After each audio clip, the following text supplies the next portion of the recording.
ਤਾਂ ਮੈਂ ਆਪਣੇ ਬੱਚੇ ਦੇ ਤਲਾਸ਼ 'ਚ ਲੱਗੀ ਪੈਂਦੀ ਹਾਂ ਕਿ ਮੇਰਾ ਬੇਟਾ ਘਰੋਂ ਲਿਜਾ ਕੇ ਉਹਨਾਂ ਨੇ ਗਾਇਬ ਕਰ ਦਿੱਤਾ। ਬੇਟਾ ਅੱਜ ਤੱਕ ਮੈਨੂੰ ਕੋਈ ਇਨਸਾਫ ਨਹੀਂ ਮਿਲਿਆ। ਮੇਰੀ ਵਜ਼ੀਰ ਆਲਾ ਦੇ ਅੱਗੇ ਮੇਰੀ ਫਰਿਆਦ ਹੈ ਕਿ ਮੇਰਾ ਬੱਚਾ ਮੈਨੂੰ ਬਰਾਮਦ ਕਰਕੇ ਦਿੱਤਾ जाए। जी तो ऐसा बताइएगा, रानी बीबी वाला केस मंतकी अंजाम तक पहुंचेगा? क्या उन्हें अपने बेटे का कोई सुराग मिलेगा कि नहीं मिलेगा? 22 वर्ष बीत चुके हैं इस केस को।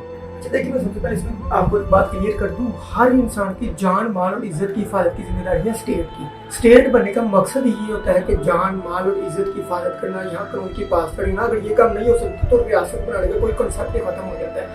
21 साल से नहीं मिला, रियासती इदारे और ये रियासत की जिम्मेदारी थी, जिम्मेदारी है कि उसको प्रोड्यूस करे, कल सामने लेके आए। लेकिन चलो कहते हैं कि रियासत के पास इतनी फैसिलिटी नहीं थी, कुछ भी ऐसी चीज़ें मान ली, ये मानने वाली बात नहीं है। ये बता दें कि एक जो चलान होता है, कोई भी FIR दर्ज होती है, हर पाकिस्तानी के लिए ये एक बात है कि 14 दिन के अंदर मैक्सिमम 17 दिन के अंदर इलाका मजिस्ट्रेट के पास चलान जमा होना होता है। इस केस में 17 साल तक भी चलान जमा नहीं हुआ। अगर बदनीशती नहीं थी किसी की तो चलान तो कम से कम जमा करवा देते। 17 साल बाद जाकर टूटा फूटा चलान जमा होता है। और अभी जो पुलिस की रिपोर्ट आई है मैं आपसे शेयर करता हूँ, स्क्रीन पे दिखा दे। हमारे रियासती इदारे कह रहे हैं कि कोई इसमें अच्छी खबर मिलने की उम्मीद ना है। कितने फिर रियासत क्यों बनाई है? खत्म कर देंगे सब कुछ। इतने इदारे जिनका आपको नामों का भी नहीं पता, मुझे दाद भी स्टूडेंट इस्लामी नामों का नहीं पता, उन सारे इदारों को खत्म कर दें।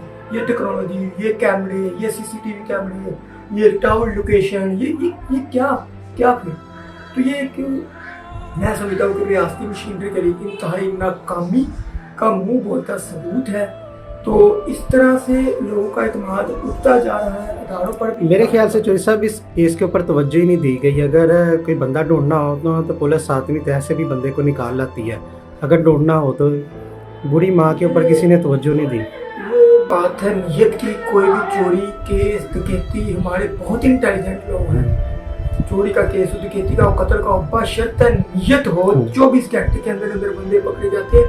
अब भी चैलेंज करके, मैं तो वकील ने करना होता है as per instruction of his client. वो मुझे कहती है कि 3 लोगों की इन्वेस्टिगेशन 3 घंटे कर दें, 21 साल का गुम लापता हुआ मेरा बच्चा अभी भी मिल जाएगा। और अभी भी उस माँ जी की उम्मीद देखें, वो अभी भी कह रही है कि तब मेरा मुद्दा जिंदा है, कितने बनने आए।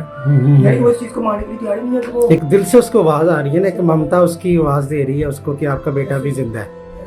तो फैक्ट्री मालिक का आप समझ सकते हैं कि वो भी मुलविस है इसमें, वहाँ से तफ्तीश शुरू होनी चाहिए।